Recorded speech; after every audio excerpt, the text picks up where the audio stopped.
Hello, and welcome to another episode of our Accelerated ID series. My name is Shawntay, and I am the Chief Trainologist and founder of the Instructional Design Company.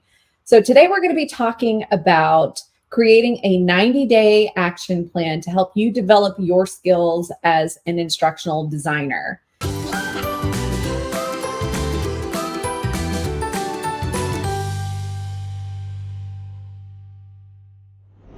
All right, so let me get pulled up on the screen your 90-day action plan guide that you will want to download so that you have a copy of it. So let me pull that up. So it kind of looks like this, not kind of, it definitely does. So again, we're talking about the 90-day action plan to help you develop your skills as an instructional designer. So one of the first things that I want to do is just talk about what is a 90-day action plan and why is it beneficial? Why focus on 90 days instead of 365 days, right? So what we have found, what studies have found, what other successful people have found is that whenever we focus on goals for a short period of time, it creates more urgency around completing that goal. So in organizations, you might see things like 90-day rocks, or maybe you've read the book Traction, or you've read the book The 12-Week Year. Both of these books focus on creating like 90-day sprints where people have intense focus on very specific things. So we're going to encourage you to do the same thing when it comes to developing your instructional designer skills, right? So I want you to be thinking about for the next 90 days, what it would be important for you to put your attention on. So whenever you create these 90-day sprints or these 90-day periods of focus, what happens is you increase your productivity because you are focusing more on that particular goal. Maybe you have been in a situation, at least I know that I have, so maybe this might resonate with you, where I've had annual goals and I've thought, you know what, I don't have to work on that this month. I don't even need to work on that next month. I've got plenty of time to start tackling that goal. Then other things come and get in the way. And for some reason, even though I'm getting closer and closer to my deadline for completing that goal, it seems like that goal just keeps getting further and further out of my reach. So that's another reason why it's a benefit to focus on 90-day goals, right? Imagine if you put intense focus on developing a core set of skills for the next 90 days, imagine where you could be in your instructional design journey 90 days from today, right? There could be a big difference. There could be a big growth spurt that happens. So that's what we're going to be talking about. All right. So hopefully you have downloaded your instructional design guide. I'm stuck on like instructional design documents right now, so sorry about that. But hopefully you have downloaded your 90-day action plan guide. You have that available. This is form fillable, so you don't have to print it out. You can just fill it out here online as we go. All right. So what we're going to do is we're going to talk about setting your big goals. But before you do that, I need you just to take a minute to think about what kind of instructional designer do you imagine yourself being? So whenever you imagine yourself in an instructional design role, what do you see yourself doing? Are you doing the scripting and the storyboarding and creating the instructional experience? Or are you doing the e-learning development? Or maybe you're doing both. So it's important for you to think about that before you begin setting your ID goals, because the skills that you need to develop will be dependent on what type of instructional designer you want to be. And in addition to that, I also want you to think about what kind of environment do you imagine yourself in? Are you imagining yourself in a corporate environment, being a part of a corporate L&D team? Or are you imagining yourself as an instructional designer at a university or a college, a junior college? What kind of environment do you think fits you? Or maybe you're thinking, you know what, I'm going to keep my day job, but I want to have a side gig where I'm making extra money as an instructional designer who is freelancing. So I want you to be thinking about that. Do you want to be just the straight instructional designer? Do you want to be the instructional designer / e-learning developer? Do you want to be in corporate? Do you want to be a freelancer? Or do you want to be in higher ed? So these are things to think about And then once you have landed on that, you have a clear vision, you can just imagine yourself in that role doing that kind of work.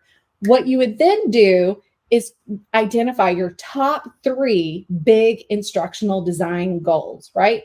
So you have 3 circles there in your guide. You would write down one of those goals in each of those circles. Now, you want to make sure that those goals are SMART goals so that they are specific, they are measurable, they are attainable, right? They are realistic, they are time bound. So I'll give you some example of what some SMART goals could look like over the course of the next 30 days. So one example might be that you want to create a 10-minute micro learning for a face-to-face learning experience by December 31st. So that is specific, it's measurable. Did I do it or did I not do it? Is it achievable to create a 10-minute training within, the next 90 days? Absolutely. It's realistic and it's time bound because I've put that due date on there. Another goal might be to create a 3-minute instructional video by December 31st or even November 30th. You could put whatever date you want as long as it's before that 90-day time period has lapsed. Another goal might be to build a course in Articulate Storyline 360 with a quiz by December 31st. Or maybe your goal is to build out a portfolio and include it with assets that you've created by November 30th. So these are just some examples of SMART goals. Depending on what you are planning to do with instructional design, your goals might be different. Maybe they're similar, but you could have some very different goals that you are creating. The next thing that I want you to consider is, what is your why for making the transition into instructional design? So what's driving you? What is the thing that makes you say, you know what, I want to be an instructional designer, right? Is it that you want more money? Is it that you're looking for better work-life balance? Is it that you're looking for a path for promotion that you don't currently have in your current job? Are you looking for less stress? Are you looking for the opportunity to work remote? So here in this area, I just want you to write down what your why is. And maybe your why it has multiple variables to it. So you could write down all of those. So the reason that we do this is because whenever you are creating connections between what you get from your goals, it helps harden that commitment. It helps you see the importance of completing that goal. So that's why we're going through this why phase, so that you are making a connection to that goal and you're hardening your commitment to completing that goal and achieving that goal, right? Then what you do, so far, we've identified what kind of instructional designer we want to be. We've identified what environment we want to work in. We've identified 3 goals. We've identified what our why is for that goal, right? And as I'm sitting here saying that we have identified, I am making the assumption that you're going to work offline to complete these different areas of this 90-day action plan guide. So don't feel like you need to scribble everything down really quickly. The idea here is that I want to walk you through what the tool is that you will use to create your 90-day plan, give you a little bit of explanation and context around each one of these things, and then you can take this and work through it offline at your own pace so that you have time to put some good, intentional, deep thought into it so that you can make or identify goals that are really relevant to what you want to do and what you want to achieve based on some of this information that you've already thought about. All right. So then the next thing that I want you to consider is, what will your life look like when you have achieved your goals, right? What's going to be changed? What's going to be improved? Will you have built a portfolio? Will you be ready to apply for a job? Will you feel really confident about creating instructional videos? What is that change that's going to happen as a result of you completing your goals and achieving your goals? So again, this is more into that connection and hardening your commitment to completing your goals. Then the next thing that I want you to do is to examine your personal beliefs about what it is that you are trying to do, because what you believe matters, right? It matters a lot. A lot of times you hear people say mind over matter. So it's really, really true here that you've got to take a minute to identify any beliefs that might be holding you back. So we're going to talk about limiting beliefs. Now, limiting beliefs are those negative thoughts that we tell ourselves and that we often believe. At some point in our life, we've all had limiting beliefs. You may be experiencing some of those now as it pertains to transitioning into a career in instructional design. So let's kind of explore what some of those might be. You may have a whole different list, but here are some common ones that I hear whenever I'm doing coaching with instructional designers or people that want to transition into instructional design. So one that I hear is, I'm too old to make a career change, or I'm not good enough, or I'm really not technologically savvy, Shawntay, so I don't know if I could do the technology. I don't know if I could create a video. I don't know if I could work in Storyline 360, or I don't have enough time to do this right now. I really want to do it, but I just don't have the time to do it, or I can't afford it, or no one will hire me. I'm coming out of the classroom. I'm just a teacher. These skills don't transfer. So these are all some negative thoughts and some limiting beliefs that we place on ourselves, right? So what we're going to do here is identify any of those limiting beliefs that we are putting on our shoulders, because this is going to hold us down. It's going to hold us back. And then we're going to challenge those limiting beliefs. So what I would ask you to do, for example, if you put down, I can't do the technology as a limiting belief, well, your challenge response might be, I can do the technology. I can operate the software. I can, right? So we're taking that I can't and we're turning it into I can. Or another one might be, I don't have enough time. So the challenge to this limiting belief might be something like, I can do this. I do have the time. In fact, I'm going to commit to every Saturday morning 1 hour of developing my skills as an instructional designer. Or every Saturday and Sunday, I'm going to dedicate 1 hour, or I'm going to dedicate 15 minutes every morning before the kids get up, right? So these are just some examples of how you can challenge your limiting beliefs. So you take that negative and you turn it into a positive. And in this case, you're turning it into an actionable positive. So instead of saying what you can't do, you're saying what you can do and how you will do it. All right. So then next, what I'd like you to do is to identify, how can your goals be achieved? Is it that you want to take an online course? You want to go do some self-study? You want to read a series of books? You want to read through some blogs? You want to have trial and error? You just want to open up a tool and give it a shot, right? So identify how your goals can be achieved. What are some things that can help support you in that skill development? And then what does success look like? How do you know that you have achieved your goal? So thinking back to goals 1, 2, and 3 that you will create later, how will you know that you were successful? What does success look like? So I'd ask that you write those down here in this box for each of those goals. Then we move on to identifying what are all the things that you have to do. So these are our action steps, right? In order to achieve goal 1, whatever that is, let's just pretend that it is to create a 10-minute live face-to-face training by December 31st. What are all the things that you have to do in order to make that goal a reality? You might need to create a script. You might need to develop an outline. You might need to write learning objectives.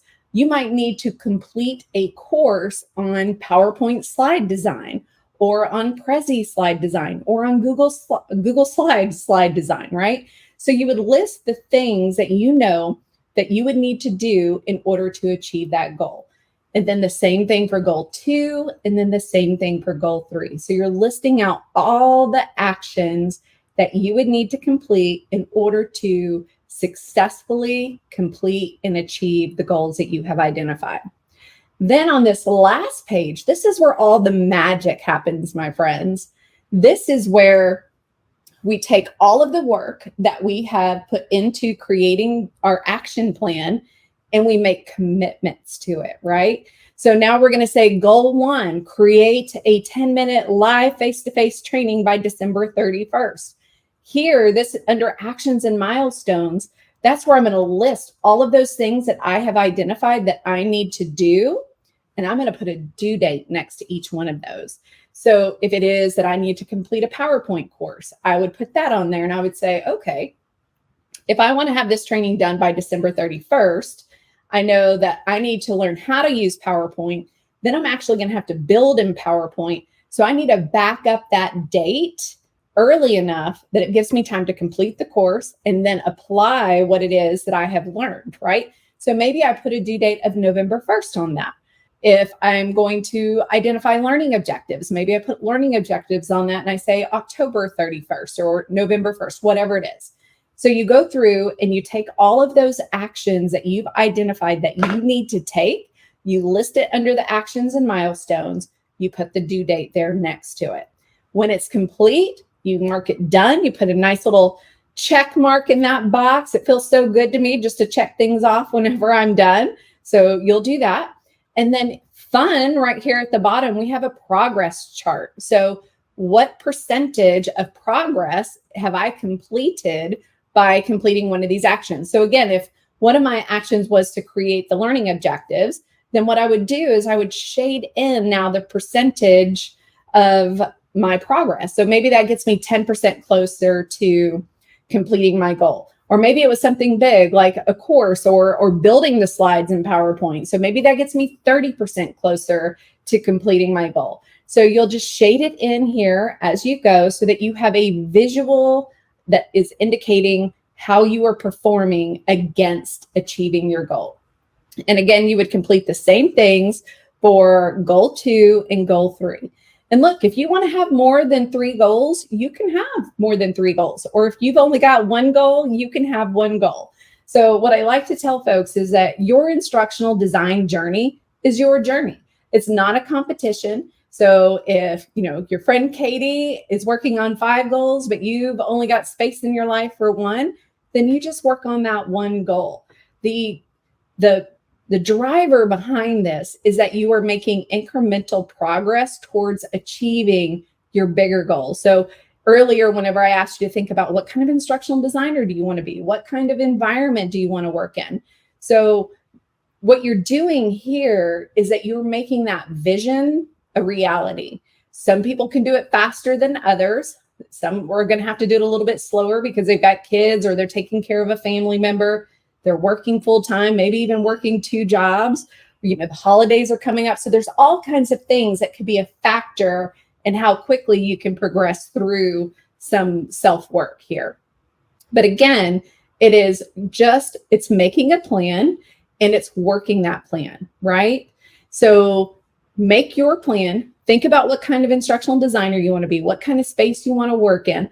Identify what your 3 goals are. List out all the action steps that you need to complete in order to achieve your goals. Then give yourself a due date for all of those activities.